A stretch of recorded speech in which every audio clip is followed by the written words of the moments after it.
Bonjour YouTube. Bonjour les gamers et les gameuses.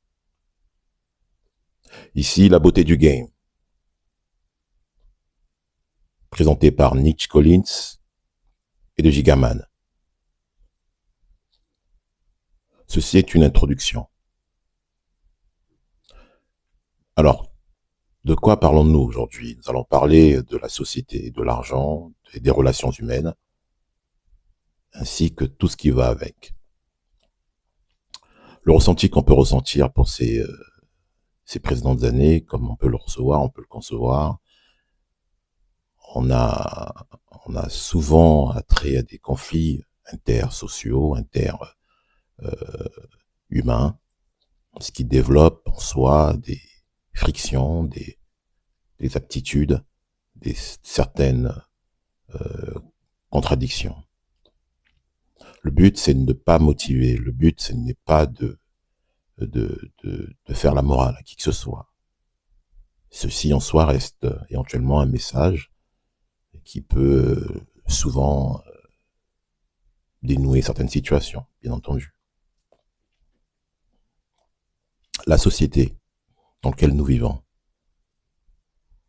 les reliques, les conflits, les dissidences interfamiliales, amicales, de ce que nous pouvons voir au niveau du travail, etc. On peut comprendre quand tu n'as jamais appris à comprendre le jeu. On t'a appris à suivre en l'intérieur, à travailler, à obéir, à attendre que tout se passe éventuellement. Mais pas à observer, pas à analyser, pas à comprendre comment le monde fonctionne réellement.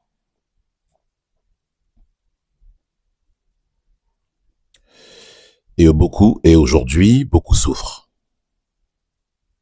Non pas parce qu'ils sont faibles, mais parce qu'ils jouent à un jeu dont ils ne comprennent pas les règles du jeu. On ne t'a jamais appris à comprendre le jeu. On t'a appris à suivre les règles,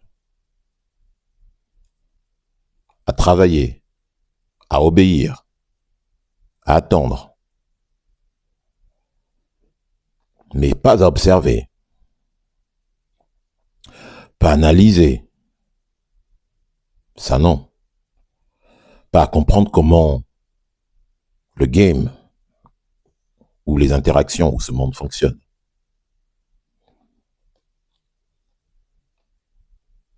Et aujourd'hui, beaucoup souffrent.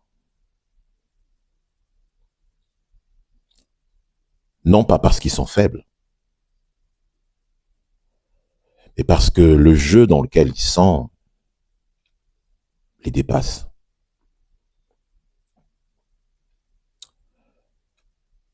En soi, qu'est-ce que le jeu? Quand je parle de jeu, j'entends une certaine institution. Je ne parle pas d'un complot, évidemment. Une théorie de complot. Je ne parle pas d'un ennemi caché. Non. Je parle de certaines règles qui nous échappent ou qui t'échappent. Le jeu, pour moi, c'est la psychologie humaine. C'est l'argent, le pouvoir, les rapports de force, les règles implicites. Le problème, c'est que l'école, la société, parfois même la famille, te parle de morale. Te dit ce qui est bien pour toi.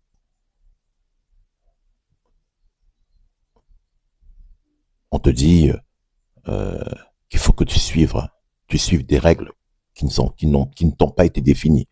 des règles davantage qui te sont plutôt imposées, un dictat si tu veux.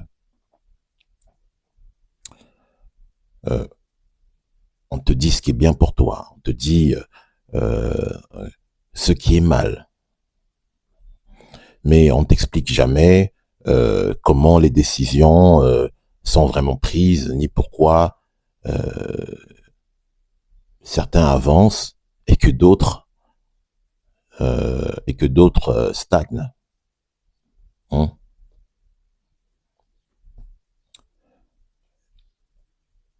D'autres stagnent. En soi, pourquoi la majorité ne comprend pas le jeu?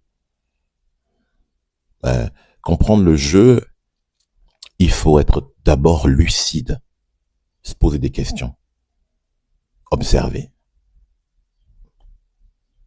La beauté du game, c'est de comprendre avant d'agir. Et la lucidité en soi a un prix. La lucidité a un prix, qui est la discipline. Bien évidemment, l'observation. Elle oblige à accepter que l'effort ne suffit pas. La gentillesse ne protège pas, bien entendu. Le mérite n'est toujours pas récompensé dans cette société. Hein. Ça, on l'a vu, on l'a compris. Le mérite n'est jamais récompensé. Tu as beau faire ce que tu vas faire, que ce soit dans le milieu du travail, de manière générale, il y a toujours ce manque de reconnaissance dans cette société. Le monde n'est pas juste comme on croit, pas cohérent, comme la plupart des gens qui pensent que nous sommes dans une espèce de Lochna où tout est beau, tout est rose. Le monde des bisounours. C'est pas du tout ça, en fait, le jeu. C'est de savoir s'adapter aux autres, d'anticiper, de comprendre, d'observer. Faut avoir les règles, faut avoir les clés, tout à fait. Faut toutefois se remettre en question, avoir les clés. Et beaucoup préfèrent croire à l'illusion confortable, évidemment, plutôt que de regarder la réalité en face. Hein, ça, c'est quand même aberrant quand on le constate, quand on le voit. Comprendre le jeu, c'est accepter sa part de responsabilité. Sa part de responsabilité, notamment, c'est évidemment de voir où est-ce qu'on peut se positionner. Avec qui, quand, pourquoi, quels sont les intérêts personnels, évidemment. On ne peut pas toujours être là à donner la faute aux autres. Mais je pense que nous pensons que chaque événement que nous vivons dans le jeu ne vient pas des autres, ça vient de nous. Qu'est-ce qui change lorsqu'on comprend le jeu? Eh bien maintenant, on arrive à différencier. En fait, on a du tact. C'est ça l'avantage.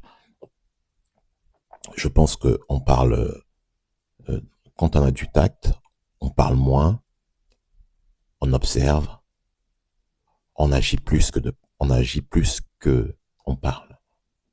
Nos actes, évidemment, nos actes sont la preuve de ce que nous faisons, de notre façon de nous poser, de notre façon de marcher, de regarder, d'observer, d'interagir avec ses pairs.